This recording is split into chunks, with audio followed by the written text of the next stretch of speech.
When you stop living for others and start living for yourself, everything begins to shift. It's not a small change, it's an identity shift. For most of your life, you've been told what's right, what's wrong, what's acceptable, and what's normal.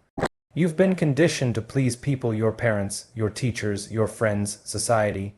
You were taught that if people like you, you're doing something right. But here's the harsh truth. The more you try to please everyone, the more you lose yourself. The more you chase their approval, the further you drift from who you really are.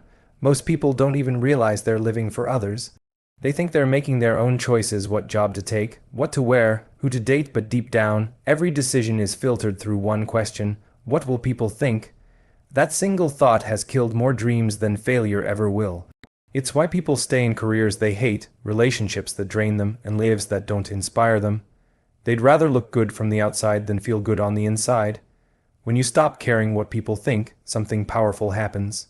You start to feel light. For the first time in your life, you breathe without the weight of expectations pressing down on you. You start saying no, and you realize that no is one of the most liberating words in existence.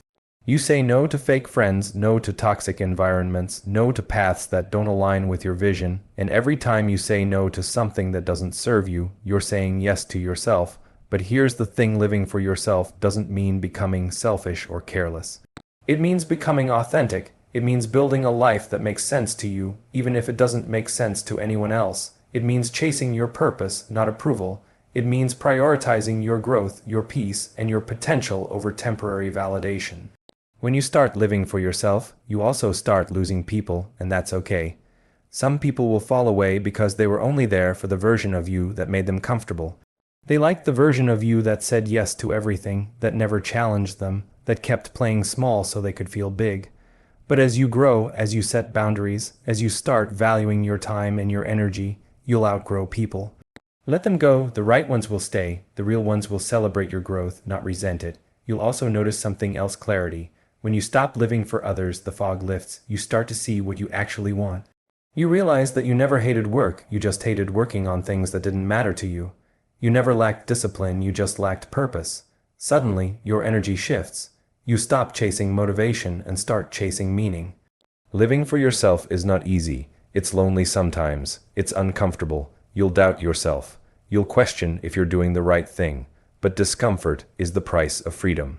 Growth is supposed to hurt a little. It's the process of becoming who you were meant to be before the world told you who to be. And the best part, when you start living for yourself, you inspire others to do the same. You become proof that it's possible to create a life on your own terms. You stop being another follower and start becoming a leader, not because you tell people what to do, but because you show them what's possible. So if you're tired of feeling trapped, drained, or unseen, stop trying to be understood by everyone. Stop explaining your dreams to people who don't have the courage to chase theirs. Start making decisions that align with your truth. Because the moment you stop living for others and start living for yourself, that's the moment you finally start living, period. When you stop caring about what people think and start living for yourself, something fundamental shifts inside you. You stop playing to impress and you start playing to win. And that's the difference between people who talk about success and people who actually achieve it.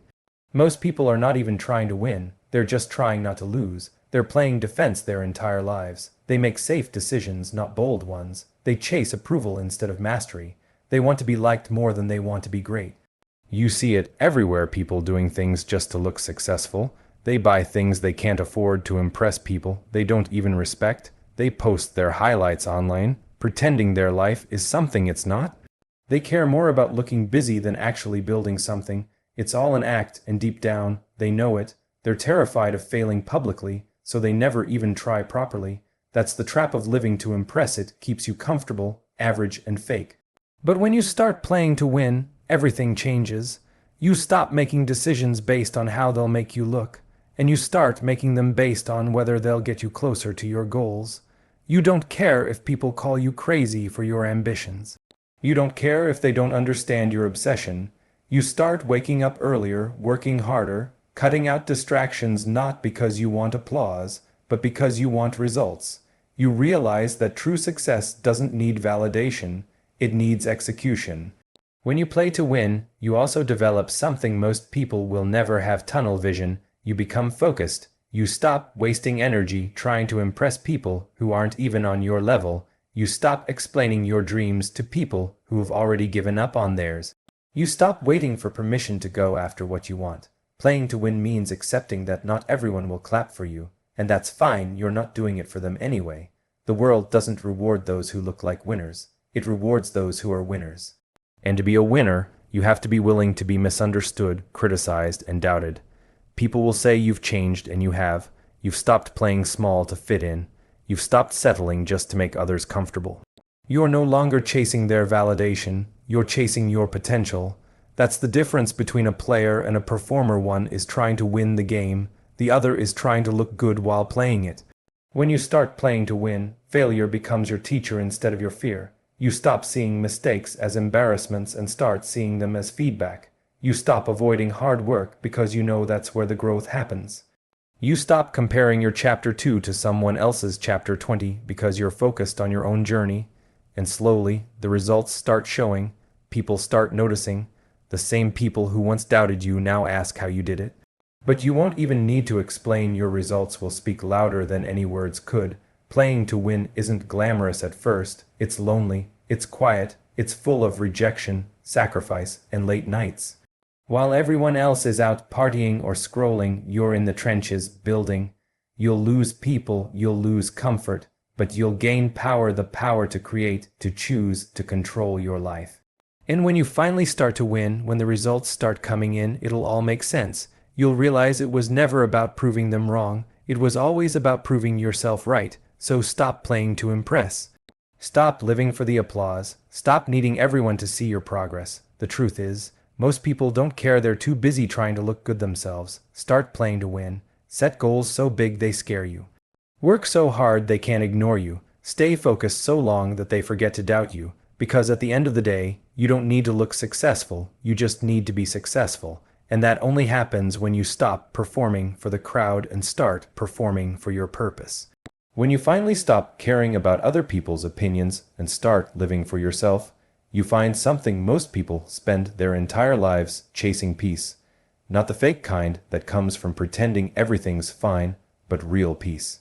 The kind that sits quietly in your chest when you wake up and makes you feel like you're exactly where you're supposed to be. Real peace doesn't come from comfort, money, or validation. It comes from alignment, when your actions finally match your values. When the person you are in public and the person you are in private become the same, you stop performing, stop pretending, stop hiding. You start showing up as you, raw and unapologetic, and that's when you realize how exhausting it was to constantly wear masks for other people's approval. You were never tired because of the work, you were tired because of the pretending. When you find peace, noise fades. The opinions, the comparisons, the pressure, they all lose power. You no longer need to prove yourself to anyone. You're not chasing validation because you've built self-respect. You don't need to convince people of your worth because you already know it. And that's freedom, the kind of freedom no one can give you or take away. Peace also changes your pace. You stop rushing through life trying to get somewhere. You stop competing with people who aren't even running the same race. You realize you can work hard without being frantic. You can chase goals without losing yourself. You can grow without constantly comparing your progress to someone else's timeline. Most people never find peace because they're addicted to chaos. They think stress equals productivity and drama equals purpose. But once you detach from that noise, once you stop seeking meaning in other people's opinions, everything slows down. You start making decisions out of clarity instead of fear. You start trusting yourself. Peace isn't loud, it's quiet, calm, and powerful. It's knowing that even if no one understands your path, you're still walking in the right direction. It's being okay with not having everything figured out, but trusting that you will. That's real peace, not needing control, not needing applause, not needing permission, just presence, purpose, and inner stillness. And once you taste that kind of peace, you'll never trade it for anyone's approval again.